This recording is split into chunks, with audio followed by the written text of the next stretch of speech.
The figure that I focus on is the throughput of the industrial system. I'm talking about not talking about my plant, but the whole ball of wax, the whole industrial system.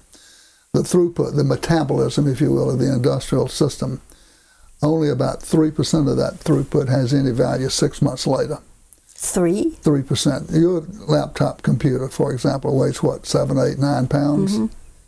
Probably 40,000 pounds of stuff was processed to distill your 7, 8, or 9 pounds of working parts. So you've left 99.9% of the stuff, in a waste pile somewhere. Tailings at the mine, energy that went out the smokestack. In a zillion places, there's waste in the system. So when you look at where we are, that's the starting place. It ought to be really very, very easy to cut that waste in half. That looks like opportunity every page you turn. It's all expensive. I mean, it's all money. Yeah, it's money and it's pollution and it's bad in every respect. And yet our system somehow says, well, that's normal.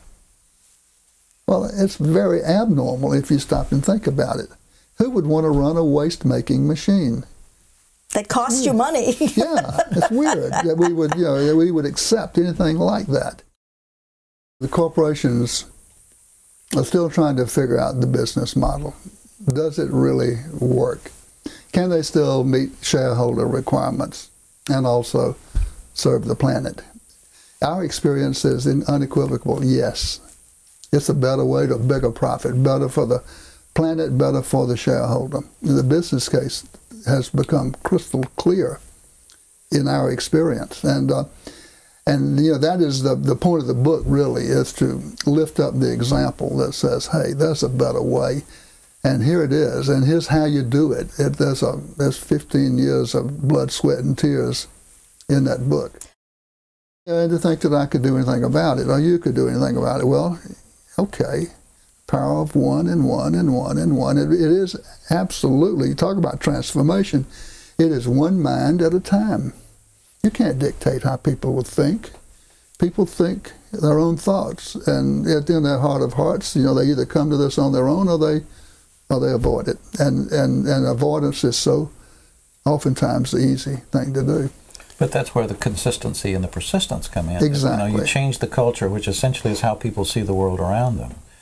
And once they see the world differently, then the tool sets, the insights that they bring to it, can contribute to furthering that objective. Absolutely. It's a matter of worldview. What is your view of reality? What is your paradigm for how things really are? And once you come to this understanding that the earth is finite, we treat it as if it's infinite, but it's truly finite. You can see it from space. That's it. There isn't any more. There's the energy input from the sun, and there's the sphere, the biosphere. And that's all that we've got. To sustain life into the indefinite future. Well, how long is that? Well, it's a long, long, long, long time. And if we're lucky. Yeah, if we're lucky, right. And if if a 1,000th generation of man has to be born into a livable world, we have to start the change now, or there won't be a livable world. And that's the urgency of the long view. The status quo is an opiate. It really dulls our minds and our vision to what's going on around us. But you point out, and it seems to be an important part of this, if they sit still and the world keeps moving, then they'll be out of business. Yeah, yeah. Which is a good thing.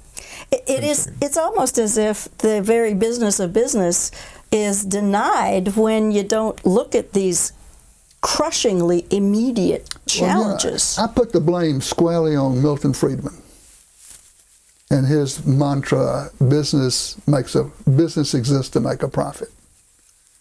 Well, it's the blind pursuit of profits that have created the financial crisis that the whole world economy is in right now. And it's also that blind pursuit of profits that's the greatest threat to the biosphere and to our very existence on Earth. This blind pursuit of profits without regard to the consequences, the externalities particularly. And it's not that you're against profit. Oh no, I'm for honest profit. Honest, and I mean that in the sense of not at the expense of the earth, and not at the expense of future generations. I prefer to make our profits at the expense of the inefficient adapter, the competitor who just doesn't get it. And as market shares... There's an echo here. Yeah. Let's see. Doesn't get what? Yeah, he doesn't get the fact that the earth is finite as a source and as a sink, and the consequences of our actions are important, and we need to be thinking about those consequences over the really long term. And business does not exist to make a profit. Business makes a profit to exist, and it must surely exist for some higher purpose.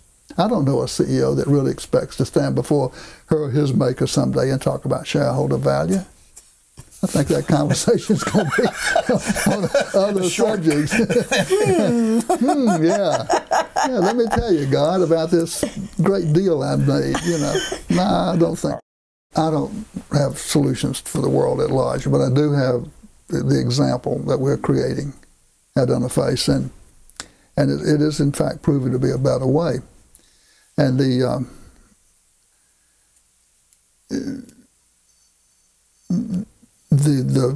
continuing objective that we have is to demonstrate the better business model, hold up the example, so that the toughest-minded CEO there is will look at this and say, hey, these guys have something. Let's go see what they're doing, and let's see if anything they're doing applies to us. If you're going to change America, then move towards a sustainable America, you must figure out how to get the prices right, so the prices reflect full cost, including the externalities. And then and only then will you have an honest marketplace that can allocate resources in a truly intelligent way. But without internalizing the externalities, if the oil companies get to shed the responsibility for protecting the oil in the Middle East and put that on the taxpayer through the military, and not reflected in the price of a barrel of oil, we will never get a true competition between oil and the other renewable sources of energy. Oil will always have this built-in subsidy, this built-in advantage, and until we level that playing field, oil will have this unfair advantage in the energy field. So get the prices right and let an honest market work. We've never had that. Not in the history of the world have we truly had an honest market. There's a mental model exists in every person's head of how things are. And the business person has his own mental model too. And if those mental models were shaped by the economics that they studied in college, they have a flawed view of reality. The first lesson of Economics 101, the first lesson, the first day, talks about the basic economic problem that drives all of economic progress. And this is the gap between what we have and what we want. Not need, want. And it's that gap the economists tell us we can never close, human nature being what it is. Whatever we have, we will always want more. Well, there's a little bit of a problem for about 4 billion people around the earth with that concept. But we in the West are pursuing what we want as opposed to what we need.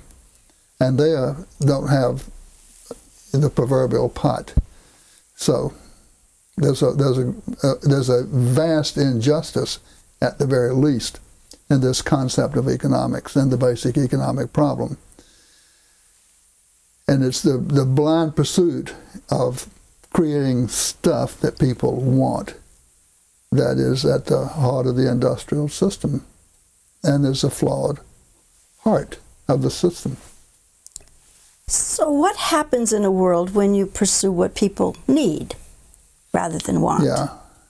Well, you get a reordering of priorities, and you begin to realize that maybe happiness fits into this equation somewhere. What a concept. Yeah, what a concept. How about a little more happiness with a little less stuff?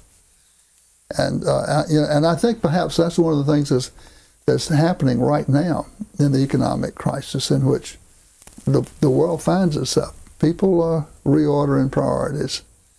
Whether we'll get far enough, to change the system this time around, I doubt. It'll take some more crises, but eventually humankind will, through this enlightened self-interest, will come to its senses.